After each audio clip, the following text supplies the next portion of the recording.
Halo teman, selamat datang di channel yang satu ini.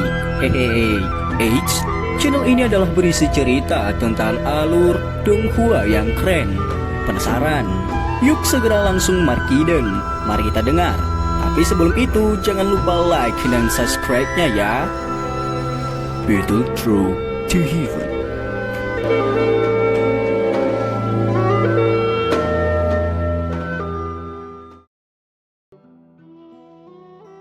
Melanjutkan dari cerita sebelumnya. Masih ada jarak cukup jauh antara Akademi Jianan dan Kota Perdamaian. Oleh karena itu pada saat kelompok Xiaoyan tiba sudah siang hari. Xiaoyan tidak tinggal terlalu lama di Akademi luar. Dia hanya berhenti sejenak sebelum bergegas tanpa henti ke Akademi dalam dari Akademi Jianan. Dengan kecepatan kelompok Xiaoyan, mereka melewati pegunungan yang sangat dalam yang tampak cukup berbahaya di mata mereka saat itu, hanya dalam waktu setengah jam. Ketika lautan gunung yang sangat familiar itu muncul dalam pandangan Xiaoyan, dia tahu di dalam hatinya bahwa dia telah tiba di Akademi dalam. Di bawah pimpinan Suqian, kelompok itu memasuki Akademi dalam yang ditutupi oleh ruang yang terdistorsi tanpa halangan apapun. Setelah mereka melewati gerbang utama itu, hutan hijau subur yang luas muncul di depan mata mereka. Hati Xiaoyan terasa agak tergerak dan dia merasa nostalgia. Saat itu dia telah memasuki Akademi dalam dari tempat ini yang disebut kompetisi berburu energi api, yang memungkinkannya sebagai seorang pemula mendapatkan reputasi di dalam Akademi dalam.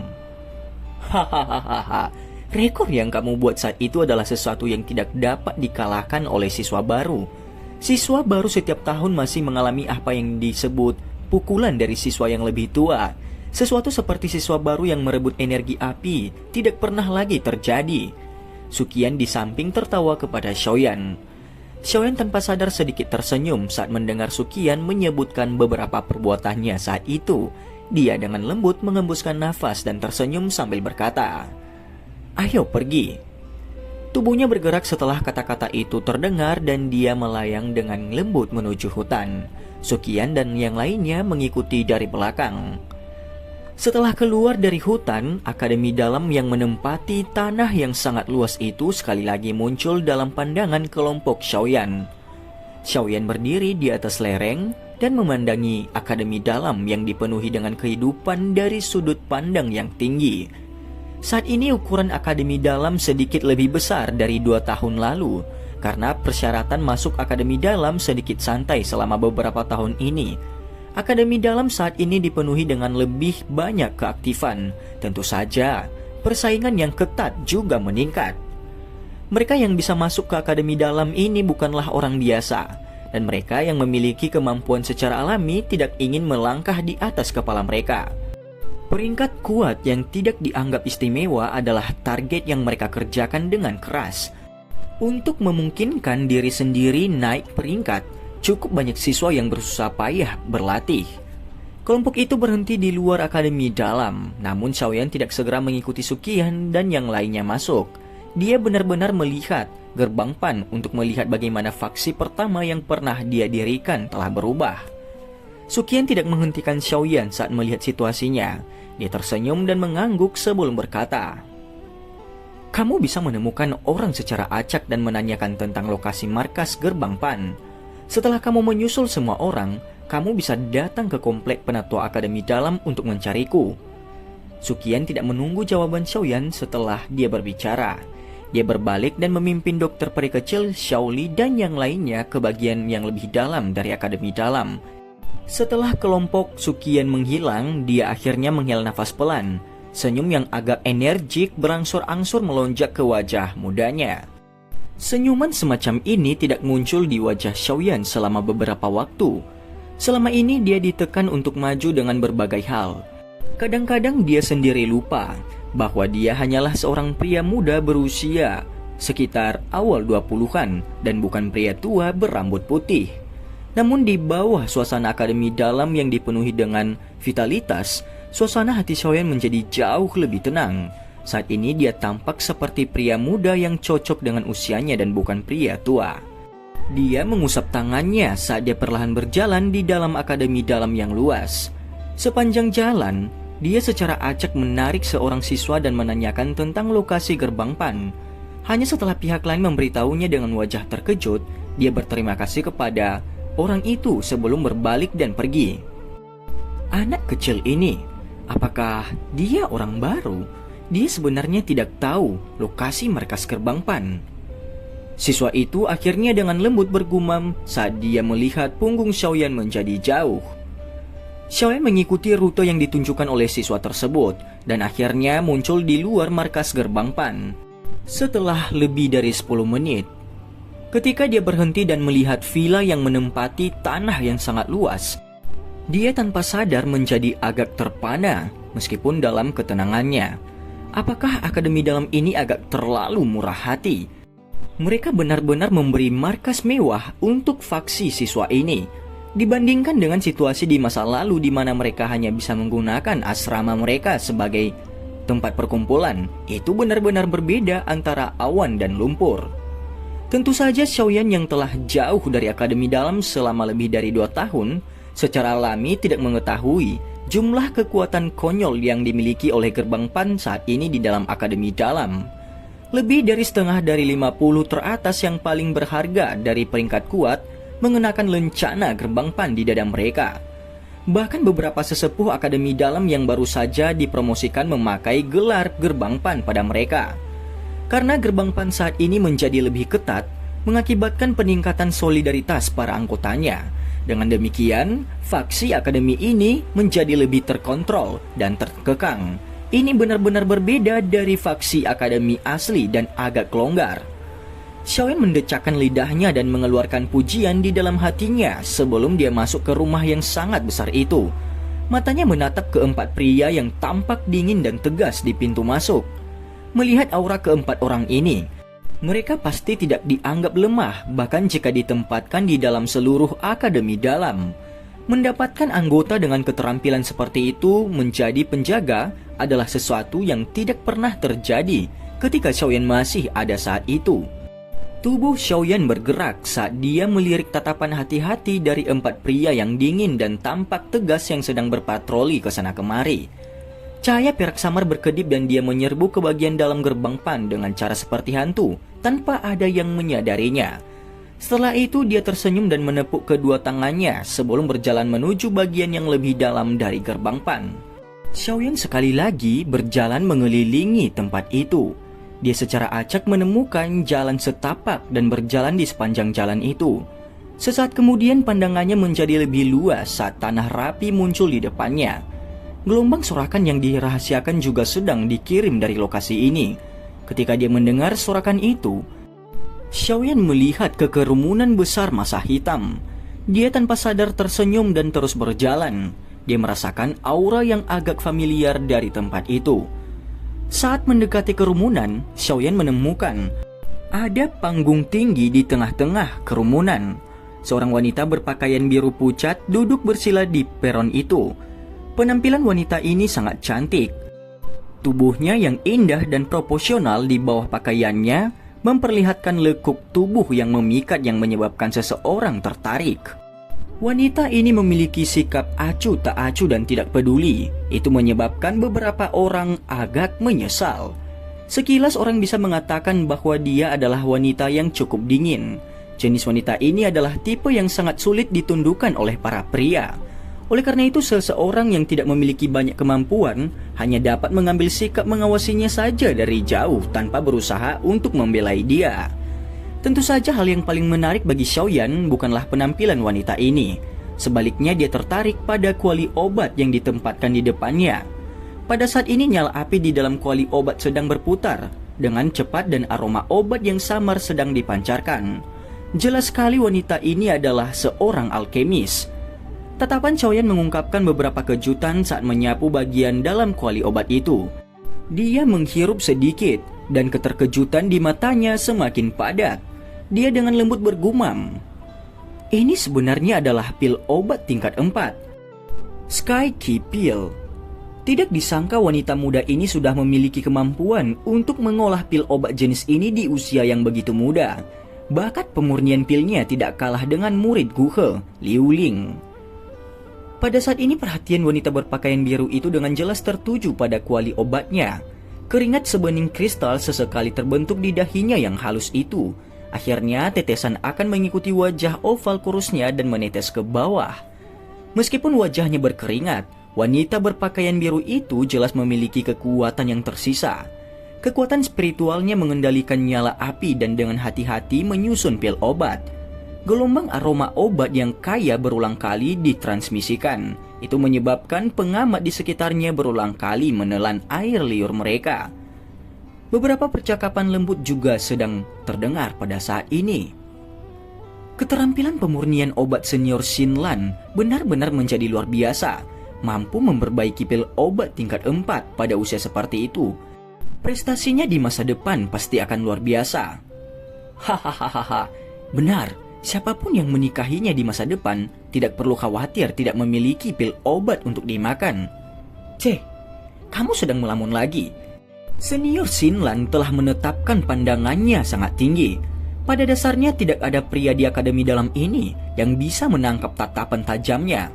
Selain itu dia secara pribadi mengatakan bahwa satu-satunya syarat yang harus dipenuhi untuk pergi bersamanya adalah melampaui dia dalam keterampilan penyulingan obat.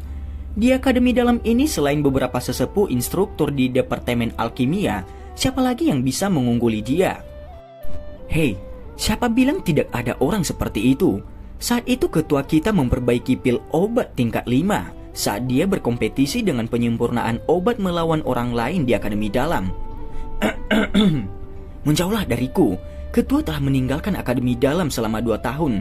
Bagaimana itu bisa dihitung? Xiaoyan merasa agak lucu saat mendengar percakapan pribadi di sekitarnya. Sepertinya dia benar-benar menjadi sosok yang legendaris di tempat ini.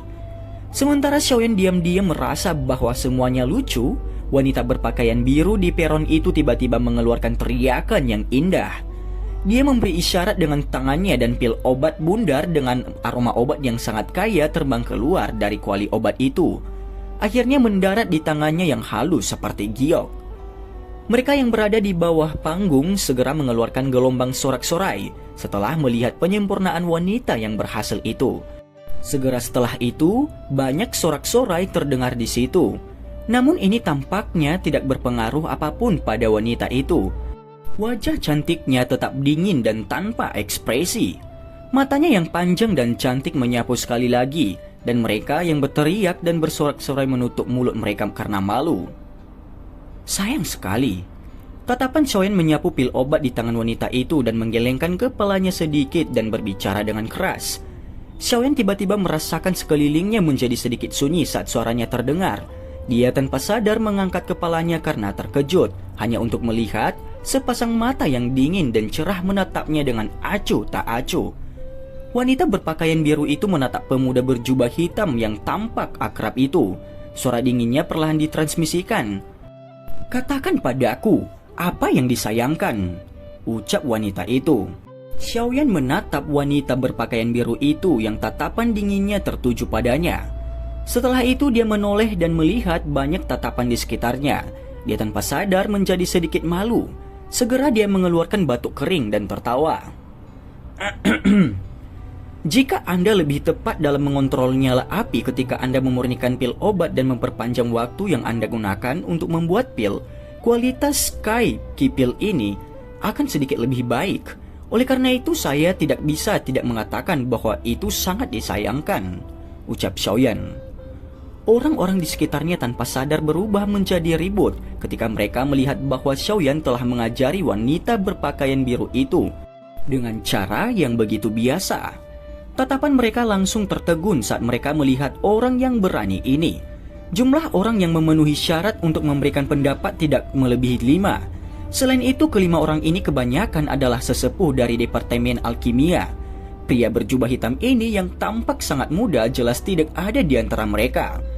Wanita berpakaian biru itu di peron juga tercengang karena kata-kata Xiaoyan. Meskipun dia samar-samar merasakan bahwa kualitas pil obat mungkin lebih baik jika dia melakukan dengan apa yang dikatakan Xiaoyan, dia masih merupakan karakter yang agak dingin dan bangga. Jika pihak lain adalah penatua dari Departemen Alkemis, dia mungkin cenderung untuk mendengarkan dan belajar dengan cermat. Namun, usia Xiaoyan jelas terlihat mirip dengannya. Oleh karena itu sulit baginya untuk menerima nasihatnya. Wajah cantiknya juga berubah menjadi agak jelek. "Siapa kamu?" ucap Xinlan. "Jangan bilang padaku bahwa tindakan hanya dengan mengucapkan kata-kata acak sebenarnya tergantung pada siapa. Jika Anda merasa apa yang baru saja saya katakan adalah salah, Anda dapat memilih untuk mengabaikannya." Xiaoyan tersenyum sedikit dan menjawab dengan santai. Xinlan sejenak bingung setelah mendengar kata-kata tenang dari Xiaoyan ini. Dia jelas-jelas terkejut. Hanya ada sedikit orang di Akademi Dalam yang mau berbicara dengannya seperti ini. Dia segera menggertakkan gigi peraknya sedikit dan berkata, "Ini adalah markas besar Gerbang Pan. Hanya anggota Gerbang Pan yang diizinkan masuk. Anda berjalan secara acak, bahkan tanpa mengenakan lencana ini. Ini melanggar aturan. Anda dari faksi mana?" ucap Xinlan dengan tegas. Setelah mendengar kata-kata Xinlan, anggota Gerbang Pan di sekitarnya juga menemukan bahwa Xiaoyan tidak mengenakan lencana sama sekali. Tatapan mereka segera menjadi jauh lebih berhati-hati. Gerbang Pan memiliki aturan ketat bahwa mereka yang berjalan di dalamnya harus memakai lencana. Aturan ini adalah sesuatu yang diketahui semua anggota Gerbang Pan. Oleh karena itu, jarang ada masalah yang mirip dengan apa yang terjadi sekarang. Lagi pula Gerbang Pan saat ini tidak longgar seperti dulu. "Saya datang untuk mencari seseorang," jawab Xiaoyan. Xiaoyan tidak berdaya saat dia merasakan tatapan hati-hati itu. Karena tidak kembali ke Akademi Dalam selama 2 tahun, dia tidak mengira akan menghadapi interogasi yang memalukan seperti ini. Mencari seseorang? Jika orang luar memasuki Gerbang Pan untuk mencari seseorang, pasti ada seseorang yang mengawasi mereka. Mendobrak masuk secara acak tidak akan berakhir menjadi hal yang baik. Xinlan berjalan turun dari panggung itu dan segera membawa aroma tenang yang samar saat dia muncul di depan Xiaoyan. Matanya menyapu wajah Xiaoyan. Perasaan akrab itu menjadi lebih padat, bahkan nada awalnya yang dingin sedikit menghangat. "Lain kali kamu harus berhati-hati. Siapa yang kamu cari?" ucap Xinlan. "Hu Jia dan Wu Hao. Minta mereka untuk datang dan melihat saya." Xiaoyan mengusap kepalanya dan tersenyum saat dia menjawab. Xinlan dan wajah orang-orang di sekitarnya tanpa sadar menjadi agak aneh setelah mendengar kata-katanya. Saat ini posisi Wu Hao dan Hu Jia dalam Akademi Dalam luar biasa. Bahkan anggota Gerbang Pan jarang bisa melihat mereka. Namun pemuda berjubah hitam ini benar-benar membuka mulutnya dan meminta mereka berdua untuk keluar dan menemuinya. Senior Hu Jia dan senior Wu Hao biasanya sangat sibuk, tidak mudah untuk melihatnya. Selain itu, Anda bukan satu-satunya di Akademi Dalam yang ingin melihat mereka berdua. Xinlan menggelengkan kepalanya. Tangan halusnya membelah rambut hitam di depan dahinya saat dia berbicara dengan nada tenang. Dia saat ini memperlakukan Xiaoyan sebagai siswa biasa yang diam-diam menyelinap ke Gerbang Pan. Ini bukan pertama kalinya orang seperti itu muncul. Xiaoyan tertawa getir mendengar kata-kata ini. Dia segera mengangkat kakinya dan berjalan menuju ke kerumunan. Orang-orang di sekitar itu menghindar, dan seorang wanita muda yang mengenakan gaun berwarna merah berdiri dengan sikap terpaku. Sepasang mata berair besar menatap tajam ke pria muda berjubah hitam yang sedang berjalan mendekat. Wanita muda itu mengenakan gaun merah dan memiliki sosok yang tidak akan dianggap tinggi. Sebaliknya itu memberi seseorang perasaan menjadi kecil dan cantik. Tentu saja, terlepas dari ukuran wanita muda itu yang tampak kecil dan cantik, dadanya yang besar jarang terlihat. Wajahnya yang indah memancarkan pesona yang memikat di tengah kemurniannya. Kecantikan ini tidak jauh lebih buruk dari wanita berpakaian biru itu. Hal ini terlihat dari tatapan kagum yang berulang kali ditembakkan. Langkah kaki Xiaoyan berhenti di depan wanita muda berpakaian merah itu. Dia melihat wajahnya yang telah berubah menjadi kusam setelah melihatnya dan tanpa sadar tersenyum. Segera dia mengulurkan tangannya dan menepuk kepala yang terakhir di depan tatapan tertegun semua orang sebelum berbicara dengan senyuman. "Kamu telah tumbuh cukup banyak dalam 2 tahun kita belum bertemu," ucap Xiaoyan. Wanita itu tiba-tiba terbangun oleh tindakan Xiaoyan yang agak penuh kasih sayang. Dia melihat senyuman hangat di wajah yang terakhir dan kelembapan segera mengalir di mata besar berairnya. Sejak peristiwa saat itu, orang di depannya sepertinya tidak pernah menunjukkan tindakan kasih sayang padanya. Wanita muda yang matanya tiba-tiba menunjukkan kelembapan segera membangkitkan kemarahan pelindung bunga di sekitarnya. Banyak tatapan marah dengan cepat melesat ke arah Xiaoyan. "Xiaomei, apa yang terjadi padamu? Apa kamu baik-baik saja?" Sosok berwarna biru dengan cepat muncul di samping wanita muda yang mengenakan gaun merah. Pada saat yang sama, dia menatap Xiaoyan sementara alisnya menjadi vertikal. Dia baru saja akan menegur saat dia ditahan oleh Xiaomei. Suara malu-malu segera dikirim dari belakangnya. "Xiao, saudara sepupu Xiaoyan, apakah itu benar-benar kamu?" Xinlan tanpa sadar merajut alisnya setelah ditahan oleh Xiaomei. Dia baru saja akan berbicara ketika ekspresinya perlahan mengeras. Matanya yang cantik dan murni melebar saat dia melihat pemuda berjubah hitam di depannya dengan cara tertegun. Xiaoyan?" ucap Xinlan dengan terkejut. Semua orang yang hadir tahu bahwa Xiaomei adalah saudara sepupu dari pendiri gerbang Pan ini. Siapa yang bisa disebut saudara sepupu olehnya dan memiliki nama Xiaoyan? Siapa lagi selain pendiri gerbang Pan yang memiliki reputasi tak tertandingi di Akademi Qianan? Tanah terbuka yang bising tiba-tiba menjadi sunyi. Sinar matahari tersebar turun dari langit dan menyinari banyak wajah yang terpana. Pada saat ini, semacam perasaan tidak percaya yang aneh muncul di hati setiap orang. Pendiri gerbang Pan yang hanya ada dalam legenda baru saja muncul di depan mereka entah dari mana. Saat mereka melihat wajah yang berisi senyuman, semua orang tahu bahwa gerbang Pan kemungkinan besar akan mendidih hari ini karena ini. Suasana di dalam aula yang luas dan terang agak menekan dan menggairahkan. Beberapa tatapan yang berisi berbagai emosi berkumpul pada pria muda berjubah hitam yang berada di kursi yang duduk di aula itu. Tidak banyak orang di aula, hanya beberapa orang yang bisa dihitung dengan jari yang hadir di sana. Apalagi semuanya adalah wajah yang akrab. Selain Xiaomei dan Xinlan, sedikit yang tersisa adalah teman lama yang telah memasuki Akademi Dalam pada saat yang sama dengan Xiaoyan dan telah mengikutinya ketika gerbang Pan dibentuk. Xiaomei berdiri di samping Xiaoyan dan menyeduh teh untuk Xiaoyan. Setelah Xiaomei menuangkan teh pada Xiaoyan, Xiaoyan beralih ke depan dan berkata, "Semuanya, silakan duduk. Kita semua orang dekat, mengapa Anda harus begitu sopan?" ucap Xiaoyan. "Hahaha, ketua, kami telah menunggumu kembali. Sekelompok orang di luar tampaknya telah menjadi gila." Seorang pria bertubuh kuat mengusap kepalanya dan tertawa dengan cara yang sederhana dan jujur. Xiaoyan mengingatnya, Atai, nama yang sederhana dan lugas itu. Saat itu orang inilah yang awalnya menghasut pembentukan gerbang Pan. Namun setelah tidak bertemu selama bertahun-tahun, saat ini dia menjadi agak formal dan terkendali di depan Xiaoyan. Bagaimanapun ada cukup banyak rumor tentang Xiaoyan selama tahun-tahun ini. Celah di antara mereka berdua juga diam-diam telah dipisahkan. Persahabatan di masa lalu juga mendapat tambahan rasa hormat dan ketakutan. Xiaoyan tersenyum sedikit dan menghela nafas panjang di dalam hatinya. Setelah lama tidak kembali, dia mulai merasa seperti orang-orang telah digantung meskipun strukturnya sama. Kamu benar-benar ketua?" Xinlan menggunakan tatapan tidak biasa untuk menatap Xiaoyan. Akhirnya tidak bisa membantu tetapi bertanya sambil menghela nafas secara emosional. "Mengapa? Apakah saya tidak terlihat seperti dia?"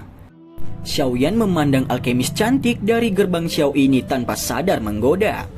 Wajah Xinlan menjadi sedikit merah.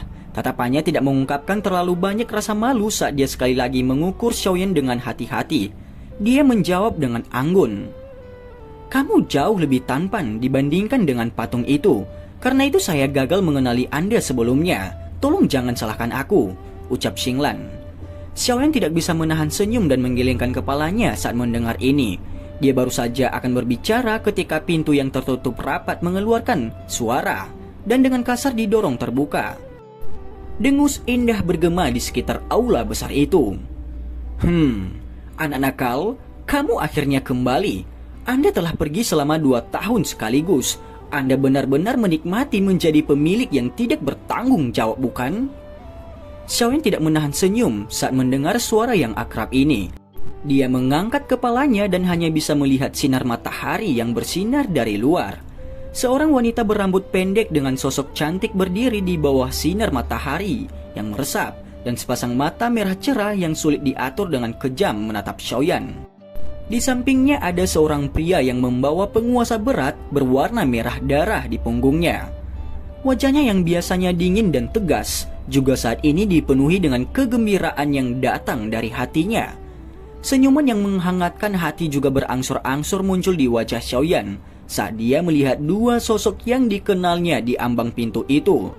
Dan cerita pun bersambung. Terima kasih telah mendengarkan Mimin sampai akhir ya. Dan jangan lupa nantikan cerita selanjutnya.